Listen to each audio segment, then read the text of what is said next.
Tonight, a hospital's closure extends. Because we're very fortunate for what we have, and I'm terrified we're going to lose it. The contingency plans in place, with the healthcare in Dauphin expected to be out of commission for months, and why some residents are on edge. Also tonight, who's on the ballot? Who knows? I think it's unfortunate that we don't have a little bit of, further information. East St. Paul residents left puzzled about a lack of transparency in the upcoming municipal election. And later, kindness in a cup. These special lemonade stands are adding a pinch of sweetness to sour situations. CTV News. Live from downtown Winnipeg with Taylor Brock. Good evening and thank you for joining us. Health officials now say the hospital in Dauphin will be shuttered for months. This comes after last week's overland flooding severely damaged the building. The shutdown is causing a lot of stress in the community and surrounding areas. CTV's Jeff Keel shows us who's being affected and how they're dealing with it. There is fear and anxiety in Dauphin with the announcement the Dauphin Hospital will likely be closed for months. I'm scared. I'm terrified. There's so many people. This is an elderly community. The hospital was shut down last week because of overland flooding, and 54 patients were relocated to Brandon and other health centers. Now, health officials say the closure will likely last months because of the extent of the damage to the building's electrical and HVAC systems. None of these decisions are taken lightly at all. We're all highly concerned around not having Dauphin Regional Health Centre up and functioning. Not only does it impact Prairie Mountain Health, it impacts the entire province. The province is calling on the federal government for medical supports and help to speed up repairs. In the meantime, an assessment clinic has been set up near the Dauphin Hospital. Staff and services have been redeployed to nearby St. Rose and Grandview hospitals, where beds have been added and ER capacity boosted. Accommodations have also been made to help dialysis patients get care. Ashern and Interlake Eastern was able to support us with dialysis care, as well as Russell and Brandon. Still, the idea of having to go half an hour or more away for care is stressful for many. We have to go farther away, and for me, travel is not easy. Susan Teeley has long COVID. I woke up in the night with chest pains and everything, and I did my 2 aspirin, and I just waited it out, and I was okay. But yeah, in the back of my mind, I'm like, I could be screwed. Manitoba's Nurses Union says the wildfires last year and now flooding this year shows Manitoba needs a permanent emergency staffing plan in place. I can't remember where a hospital has actually had to close the entire facility because of flood damage. So this is unprecedented. Jeff Keel, CTV News, Winnipeg. Prairie Mountain Health says in the coming weeks they'll get a better idea of when the hospital could reopen, noting it could happen in phases. The province says they're meeting with doctors early next week to discuss short and long-term solutions. Prairie Mountain Health says they are also looking at enhancing primary care and community-based resources in Dauphin, as well as mental health services. And the federal government says it's discussing the request for help with the provincial government. 4 First Nations in Manitoba are declaring a regional public health emergency. It comes as communities face crisis after crisis in the Island Lake region. Between 2017 and 2026, 93 of our people have been newly diagnosed with HIV, a number that did not exist in our communities a generation ago. Increasing HIV infections, as well as the opioid toxic drug supply, hepatitis C, and the homelessness crisis are behind the declaration from Garden Hill, Red Sucker Lake, Wasagamak, and St. Teresa Point. The affected communities say they're not asking to be rescued. Instead, they want the federal and provincial governments to provide them with resources for prevention. Fund the testing that finds infections early. Fund the treatment that keeps people well. Fund the housing that gives healing a stable foundation. Among the requests being made is for culturally safe, trauma-informed, non-stigmatizing care, investment in a regional hospital, and sustained funding for a mobile addictions network. Since opening in September, 4Arrow says it has provided 109 opioid treatments, 193 safe supply visits, and currently has almost 60 people on its wait list. Mounties blocked off a stretch of the main thoroughfare in Portage-la Prairie after an unspecified incident. Shortly after 3 p.m. today, the force said it had closed a stretch of the 100 block of Saskatchewan Avenue West in Portage while it investigated. By the time our cameras arrived at 5:30, the scene was cleared. However, there was a significant police presence behind a set of buildings near the corner of Howie Avenue, Royal Road South. Police tape was up in the parking lot, and officers could be seen going in and out of one of the buildings. CTV News has contacted RCMP for more information. We are still waiting to hear back. We'll have more information as it becomes available. A 39-year-old man is facing a charge of aggravated assault after a young child was found with serious injuries earlier this week. Winnipeg police say the child abuse unit was contacted after the man called for emergency services to come to a home in Elmwood. Paramedics brought the preschool-age child to hospital with injuries police describe as, quote, numerous, serious, and potentially life-altering. The accused was arrested the following day. Police would not elaborate on the relationship between the pair as it could identify the child. The fire Monday night at a St. Vital Walmart is estimated to have caused north of $10 million worth of damages. Winnipeg police allege products in the bedding section were deliberately set on fire, which quickly spread, sending plumes of black smoke throughout the store. As some 200 people fled the building, police say the suspect went to a nearby fast food restaurant and, quote, helped himself to a beverage. The suspect, a 47-year-old man, was arrested in Winnipeg today by the bail compliance unit. Charges include arson with disregard for human life, possession of incendiary material, and 2 counts of failure to comply. The 47-year-old suspect was arrested in January in connection with 2 other arsons in the city. 8 people were sent to hospital following an early morning fire in West Broadway. When fire crews arrived at the 3-story apartment block on Furby Street shortly after 3 a.m., they found heavy smoke coming from the building. Firefighters helped some people get out, while others were able to get out on their own. Paramedics assessed 9 people, 8 of whom were taken to hospital, 1 in unstable condition. The rest are listed as stable. 1 firefighter was assessed for a minor injury. The cause of the fire is under investigation. A former police station could be transformed into a mixed-use housing development. It's located at 1350 Pembina Highway.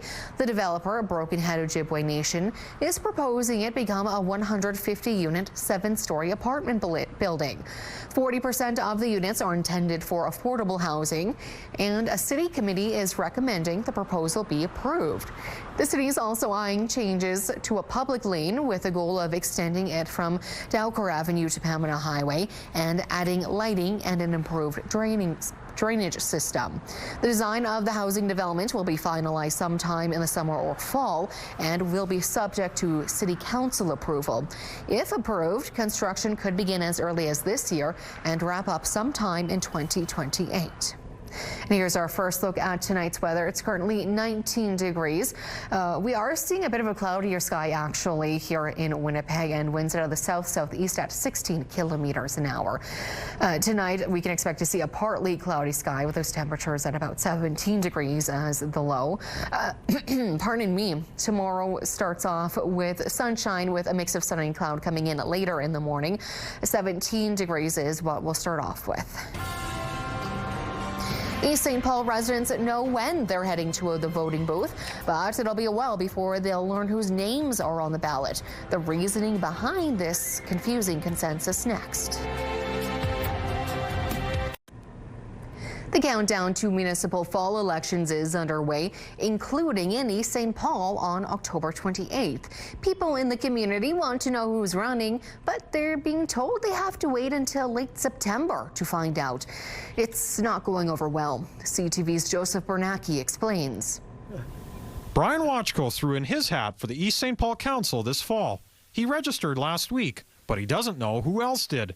and he won't know until weeks before election night. People want to know either way if they're committing to another term or if they're not going to commit to another term, and prepare the community so that others can maybe take the reins. Voters in East St. Paul head to the polls on October 28th.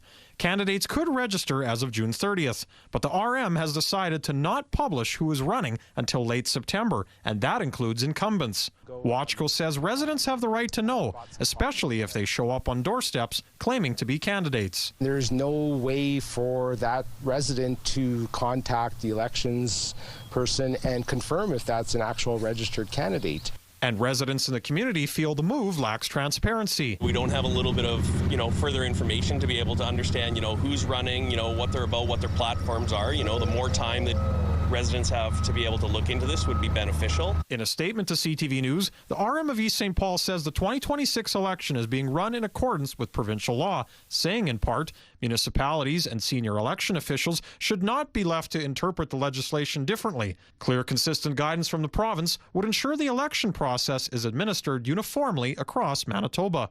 Glenn Simard, Manitoba's Minister of Municipal and Northern Relations, says the legislation does not require confirmation of candidates to be made public before nominations. However, he said in a statement, our advice has consistently been that providing this information early is a best practice that supports openness, fairness, and public trust. If this were done in Winnipeg for City Council, there would be a huge outcry. Adams says it's only fair for candidates to know early on who they are up against to make a better decision. Candidates need to know who else is in the ring, because if they don't know who's in the ring, then they can't make a proper judgment as to whether to jump into a race. Joseph Bernacki, CTV News, Winnipeg. Federal officials in northern Manitoba will have some of the highest wildfire danger in the country this month. The details were part of the Fed's July wildfire update. Our province was among a handful of regions with elevated fire danger risk, including Northwest Territories, Nunavut, and areas surrounding the Hudson Bay. There are currently 796 active wildfires nationwide. About a fifth of those are in Manitoba. Ottawa says current trends are expected to persist into August. Of the 155 fires burning in our province, 7 are considered out of control. Mayor Scott Gillingham is backpedaling on his plan to trim the city's tree planting budget. As we told you yesterday, Manitoba government is directing the city to divert $1.2 million for upgrades to the Journey to Churchill exhibit at Assiniboine Park Zoo. The mayor previously said that money would be coming from the Urban Forest Renewal Program. However, his office announced today that following public feedback, Gillingham will bring forward a motion next week to maintain the tree planting budget. The funding for the Journey to Churchill exhibit will remain, with a spokesperson saying they are looking at other options to find the money. New details tonight on potential evacuation plans in the city of Brandon should the Assiniboine River overwhelm flood protection measures in the coming days. Now, these are the areas currently under an evacuation notice. Now, as a reminder, that's not an evacuation order. It just means people in these areas should be prepared to leave as soon as the need arises. Mayor Jeff Fawcett says there are 845 homes in those areas, and folks should have bags ready to go with identification, medication, health cards, clothing, and other personal necessities. Fawcett says the peak is still expected to arrive Monday, at which time water levels will rise 7 or 8 feet and will remain high for several more days afterwards. He says current flood protection measures exceed that by another 2 feet. We would have a good idea if there's more water coming. They're accurately trying to get that information. Some of that water is hitting Sioux Valley, sort of even right now. That gives us the guidelines as to what's coming here. We have a good understanding of what is coming. Should the weather conditions not significantly change, we don't expect those numbers to change significantly. Should the worst happen, Fawcett says people will be notified through emergency alerts, radio stations, and online channels, and officials would begin going door to door. He says the Keystone Center would also be turned into a reception area for evacuees. After receiving more than 2,000 claims following severe weather Sunday, Manitoba Public Insurance is sending more support to the Westman region. MPI is setting up its mobile hail trailer at the Boys of Vane Ag Arena. Estimators will also be at the Killarney Legion starting Monday for those who have already opened a claim. MPI expects this support to remain in the region for at least the next month. Over 30,000 claims related to severe weather have been opened in the last month. The reopening of Duck Mountain Provincial Park is a big relief for local businesses in the area. Closures during the peak tourist season have been having a negative effect on their bottom lines. Going into the beginning of July is the largest portion of our revenue stream for the season, and of course we have a short season up here, so it kind of complicates things going into the winter because the revenue needs to be made right now. Wellman Lake Lodge had a kitchen full of fresh food and didn't want it to go to waste. So instead, they decided to host a community buffet last night. There was no set price for the event. Guests were asked to give what they can or simply enjoy a hot meal with some good company during these trying times. It went wonderful. We had a full house. Every seat was taken up. People were very generous with donations, which I wasn't expecting, but it was tremendous to have. We were able to manage to, move out most of the food. And right during the dinner was when we found out that most of the people will be back and allowed this Friday, which was great news. So there was a large applause. Though owner Cam McIntyre is happy the park is reopening, he says the cancellation of programs like church camps and swimming lessons will inevitably bring fewer people to the area. And beating the heat is no sweat on this island. Why? It's doing just fine despite a continent-wide heat wave. Plus, cloudy and hot. Dangerously hot weather is approaching when those sweltering temperatures will start. Still to come in your complete Skywatch forecast.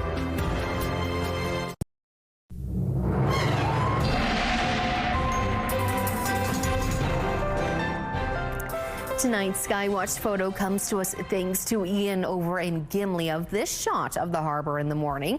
You can send your weather photos to winnipegweather@ctv.ca. Thank you to everyone who has sent them in. Lots of gorgeous, gorgeous shots of what summer looks like here in Manitoba. I wish I could show them all. Speaking of gorgeous summer photos, the lighting will certainly be in your favor over the next few days, but not the temperature. Now, taking a look, I'll move to the side here, all in this gray area, including places like Dauphin, Barons River, and us here in Winnipeg.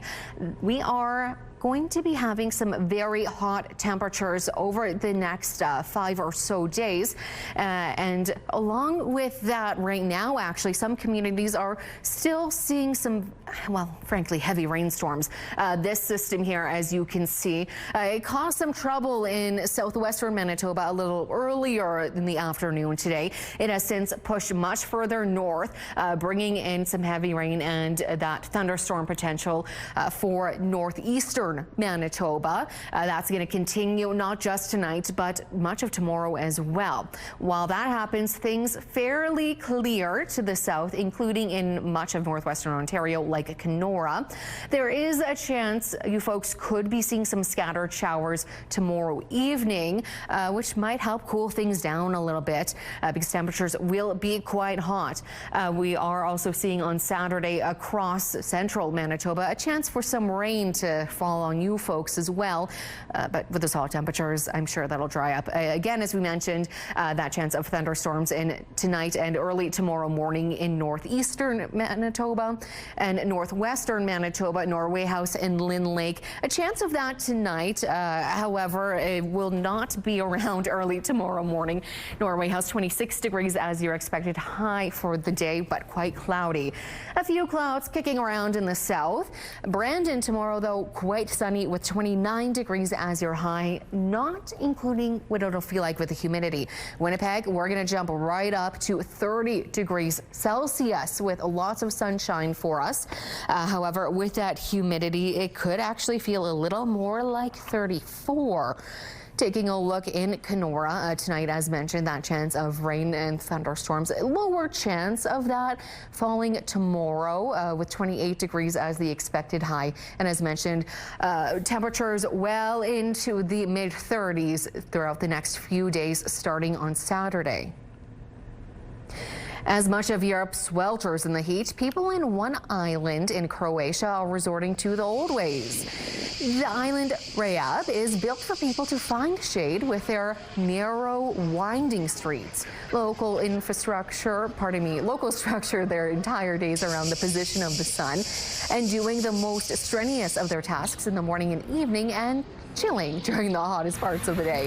Homes are actually built with thick stone walls that keep the heat out and absorb the cool air overnight. The shutters on their windows also help with this. People there say as heat waves get more severe and frequent, the old ways remain the way to go. When life gives you lemons, you make your neighbor's lemonade. Why you're seeing these exact booths around town after the break.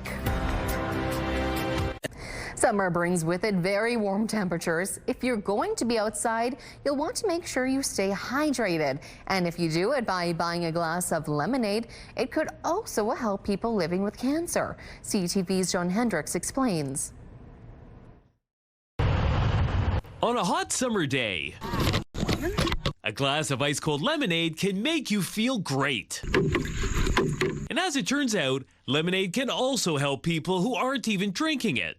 Every summer, the Cancer Care Manitoba Foundation has a program called Lemonade Stands for Hope. It's a way to get young people involved in the fight against cancer by hosting a charity lemonade stand. Young people like Palmer. People buy your lemonade and they show that they appreciate it. Her mom certainly does.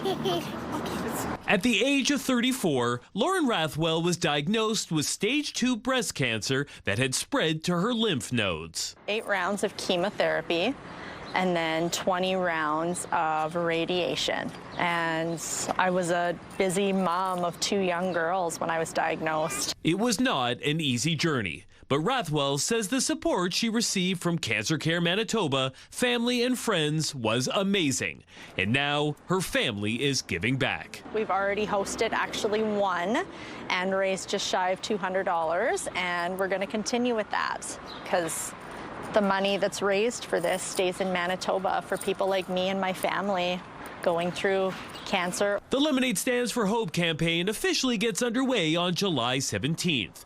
But you can have one anytime this summer. Just head to the Cancer Care Manitoba Foundation website for details. Winnipeg Zambonis could be looking a little different this fall. The city is seeking sponsors for its fleet of 12 Zambonis. Sponsors will be able to wrap their brand logos around them, and they will be required to identify in which arenas they want their marketing materials to appear. Sponsors will also receive recognition on the city's website, as well as postings on its social media channels. The city is seeking a 5-year commitment, and the minimum cost will be $5,000 per year. A pair of classic rock bands are ready to take the stage for Fisher River Cree Nation's 20th annual community celebration. That's 90s hitmakers Collective Soul, who's set to headline the event on August 2nd. The band is currently on a North American tour celebrating 30 years, and they'll be joined by Canadian rockers Blue Rodeo. Openers for the event are still to be announced. Head over to Fisher River's website for more information and tickets. And time for new Going Out Crocs. We'll show you when you can snag yourself a pair of these snazzy sandals next. Men's clothing provided by RW & Company. Salon services provided by S&T Spa Salon. A hot day tomorrow. It could feel as warm as 34. Check out this new collab from Tim Hortons and Crocs. And no, you're not seeing double-double. The limited edition shoes are inspired by the ice cap, featuring drink swirl of colors. There are 2 sets of Tim's inspired charms and a pouch bag for the charms. You'll have July 12th your chance to buy them. That's it for us. Thanks for watching and good night.